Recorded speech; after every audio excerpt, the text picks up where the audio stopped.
Yuk, dukung UFIT TV dengan belanja di UFIT Store. www.ufitstore.com.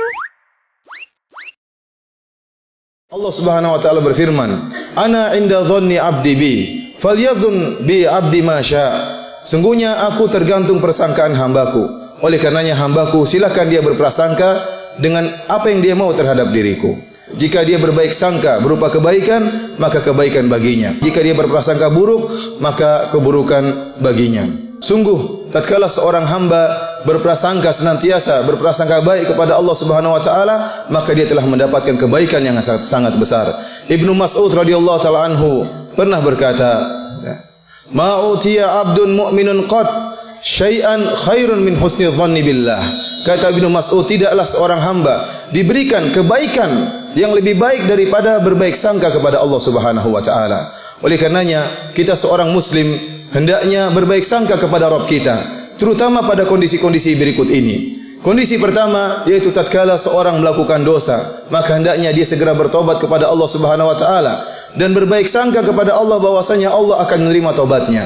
Allah Subhanahu wa taala berfirman, "Alam ya'lamu anna Allah yaqbalu taubata 'an ibadihi wa ya'khudhu shadaqat wa anna Allah huwa tawwabur rahim." Tidakkah mereka mengetahui bahwasanya Allah Subhanahu wa taala menerima taubat dari hamba-hambanya dan Allah Subhanahu wa taala menerima sedekah dan Allah Subhanahu wa taala dialah Maha penerima taubat dan Maha penyayang.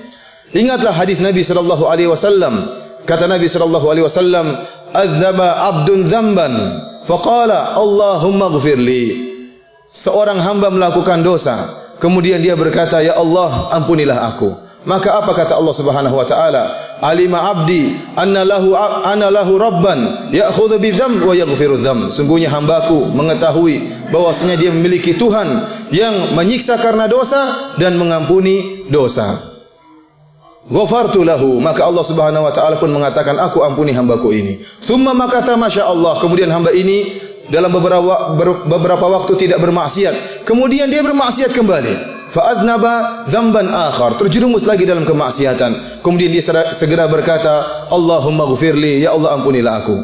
Maka Allah berkata, "Alima 'abdi anna lahu rabban ya'khudhu bidzam wa yaghfiru dzam." Sungguhnya hambaku mengetahui bahwasanya dia memiliki Tuhan yang menyiksa karena dosa dan mengampuni dosa-dosa.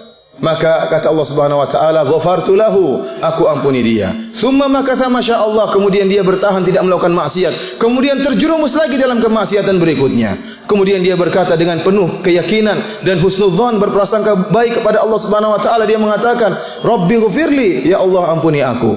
Maka Allah berkata, "Alima 'abdi anna lahu rabban ya'khudhu bidzam wa yaghfiru dzam." Sungguhnya hambaku mengetahui bahwasanya dia memiliki Tuhan yang menyiksa karena dosa dan mengampuni dosa-dosa.